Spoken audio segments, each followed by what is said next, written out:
Hello everyone, আসসালামু আলাইকুম। কেমন আছো তোমরা?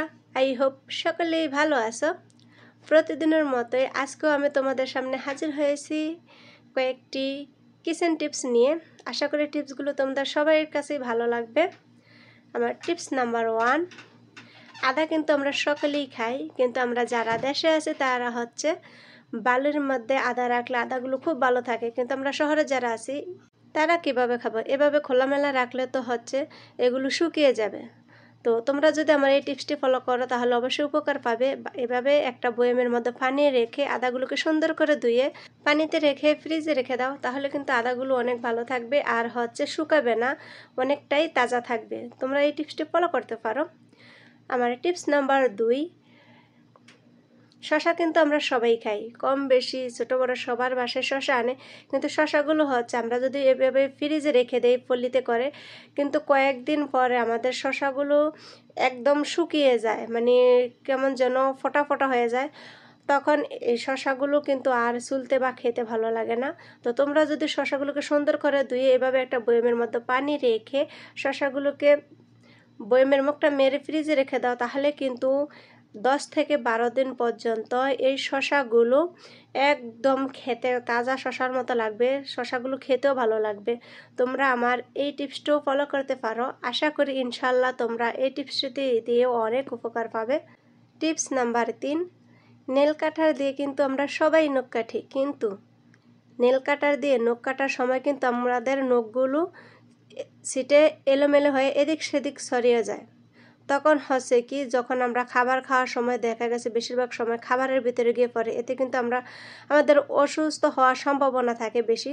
তো আমরা যদি এভাবে কষ্টিপ কেটে তারপর হচ্ছে 2 ফাঁকা ফাঁস দিয়ে কষ্টিপটা নীল কাঠারের মধ্যে পেঁচিয়ে দেই, তাহলে হচ্ছে আমরা যখন নখ কাটবো কিন্তু আমাদের নখগুলো আর এদিক সেদিক ছড়াবে না, নীল কাঠারের ভিতরে কষ্টিপের মাঝেই হচ্ছে আটকে থাকবে। দেখো আমি কিন্তু অফ ক্যামেরায় আমার নখগুলো কেটে নিয়েছি, এখন তোমাদেরকে আমি দেখাচ্ছি কি সুন্দরভাবে নখগুলো কষ্টিপের মাঝে আটকে আছে।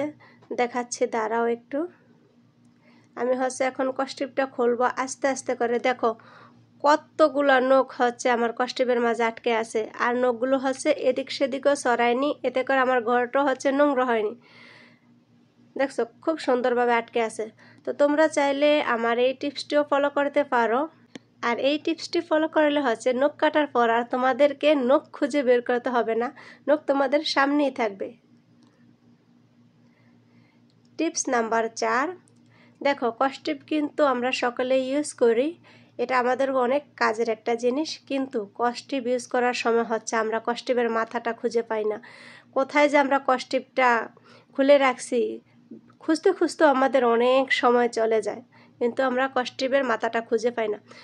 তো দেখো আমি কি করতেছি, তো কষ্টিপটা যখন তোমরা কোনো কাজে ইউজ করবা তখন হচ্ছে ইউজ করার পরে এভাবে কেটে, আমাদের বাসায় সবার বাসায় হচ্ছে কার্টুন থাকে বা বাচ্চাদের ওষুধের কাগজ থাকে, তো আমরা হচ্ছে যদি কাজ শেষ করে এভাবে কষ্টিপের মাঝে একটা কার্টুনের টুকরো বা খাতার বাচ্চাদের খাতার পেজ অথবা ওষুধের একটু টুকরো কেটে আমরা যদি এভাবে সুন্দর করে কষ্টিপের মাঝে লাগিয়ে দিই, তাহলে হচ্ছে আমরা যখন কাজ করব তখন আর আমাদের কষ্টিপের মাথা খুঁজে বের করতে হবে না। টিপস নাম্বার 5, আমাদের কিন্তু সুই আলপিন এগুলো ব্যবহার করতে হয়। আমরা যারা বোরকা পরি বা মহিলারা বাসায় কাজ করার জন্য তো সুই অবশ্যই লাগে, তো তখন আমরা সুই যদি এভাবে খোলা রেখে দিই তাহলে হচ্ছে সুইয়ের মাঝে জং ধরে যায়। তো তোমরা যদি ছোট্ট একটা কৌটাতে করে এভাবে পাউডার ঢেলে রেখে সুই আর আলপিনগুলো এর মাঝে হচ্ছে রেখে দাও, তাহলে কিন্তু এই সুই আর আলপিনের মাঝে তোমার জং ধরবে না, তুমি কিন্তু ইজিলি এগুলো খুব সুন্দরভাবে ইউজ করতে পারবে। তোমার টিপস নাম্বার 6, দেখো আমি হচ্ছে এখানে একটা বোতল কেটে নিছি, আর এই বোতলের মাঝে হচ্ছে আমি আমার বাচ্চার ছোট ছোট রং পেন্সিলগুলা এটার মাঝে রেখে দিব, তাহলে হচ্ছে আর আমার বাচ্চাকে এগুলো খুঁজে বের করতে হবে না, কারণ ছোট ছোট রং পেন্সিলগুলো হচ্ছে এভাবে রেখে দিলে এগুলো এখানে সেখানে পড়ে থাকে বা ঘরের মাঝে কোনায় কানায় পড়ে থাকে। তো এভাবে যদি তোমরা একটা বোতল কেটে দাও বাচ্চাদেরকে, বাচ্চারা কাজ করে এই পেন্সিলগুলো এভাবেই সাজিয়ে সুন্দর করে রাখবে। টিপস নাম্বার 7, দেখো বাজার থেকে কিন্তু আমাদের জ্বরের ওষুধ, গ্যাস্ট্রিকের ওষুধ বা মাথা ব্যথার ওষুধ এগুলো হচ্ছে ছোট ছোট টুকরো করে কেটে আনে। 2 ডোজ বা 1 ডোজ বা পাতলা পায়খানার ওষুধ 1 ডোজ 2 ডোজ কিনে আনে বা 3 ডোজ কিনে আনে, তখন দেখা গেছে আমরা 2-1 ডোজ খাওয়ার পর আমাদের অসুখটা সেরে যায়। তো এগুলো হচ্ছে আমরা জায়গায় জায়গায় ফেলে রাখি, কিন্তু ওষুধগুলো যদি আমরা জায়গায় জায়গায় ফেলে না রাখি, ছোট্ট একটা বক্সে আমাদের সমস্ত ছোট ছোট ওষুধগুলো ঢুকিয়ে রাখি, তাহলে কিন্তু আর খুঁজে বের করতে সমস্যা হবে না। টিপস নাম্বার 8, দেখো হ্যান্ড ওয়াশ কিন্তু আমাদের সকলের ফ্যামিলিতেই আনে।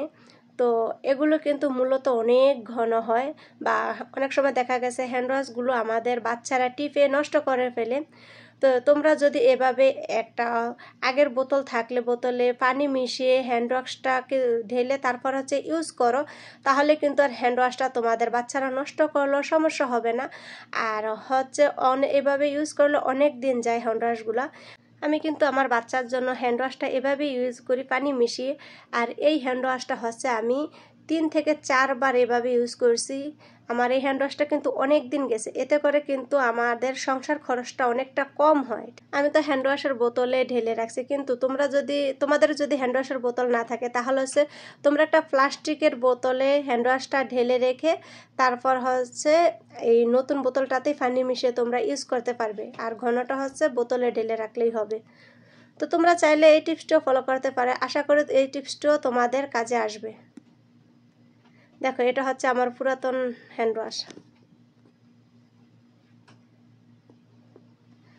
তো এখন হচ্ছে আমি যেটাতে পানি মিশিয়েছি সেটা হচ্ছে এখানে রেখে দিব, আর নতুনটা হচ্ছে আমি দূরে নিয়ে সরিয়ে রাখবো। আশা করি তোমরা উপকার পাবে। টিপস নাম্বার 9, এই যে আমরা কিন্তু থাল প্লেট ধোয়ার জন্য ফেরি অনেকেই ব্যবহার করি, ফেরি বা লেমন সবাই ইউজ করি, কিন্তু ফেরিটা মূলত অনেক ঘন। তো এটাকে আমরা হচ্ছে করি কি, বোতল থেকে ফোমের মধ্যে ঢেলে তারপর হচ্ছে আমরা এটা দিয়ে থাল প্লেট ধোয়াধাই করি। আর এভাবে ধোয়াধাই করলে কিন্তু লিকুইডগুলো খুব তাড়াতাড়ি শেষ হয়ে যায়। তো দেখো আমি কি করি, আমি হচ্ছে এই যে ছোট ছোট 2টা বাটি নিয়েছি, একটার ভিতর হচ্ছে আমি আমার মাজনিগুলো রাখি, আর হচ্ছে আরেকটার ভিতর আমি এভাবে ফেরি ঢেলে পানির মিক্স করে তারপর আমি কিন্তু থাল প্লেট ধোয়াধাই করি। দেখো আমি পানি মিক্স করার পরও হচ্ছে কতটা ফেনা হয়েছে এর ভিতরে। তোমরা চাইলে আমার এই টিপসটিও ফলো করতে পারো। এভাবে হচ্ছে সংসার খরচটা কমানো অনেক পসিবল। বর্তমান যুগে দ্রব্যমূল্যের যে দাম, তোমরা চাইলে এভাবে সব কিছু ইউজ করতে পারো। তো আল্লাহ হাফেজ।